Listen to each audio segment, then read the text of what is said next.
fruit cannot be called a low calorie in his 100 grams, 241 kcal.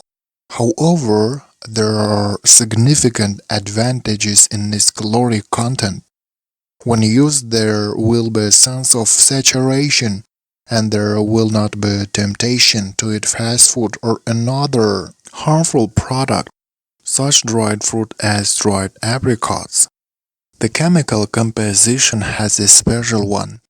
It contains carbohydrates, water, proteins, fats, cellulose, ash, organic acids, selenium, manganese, copper, zinc, iron, sodium, magnesium, calcium, phosphorus, potassium. Besides being a tasty snack and versatile ingredient for a range of dishes, cherries bring a host of health and performance benefits.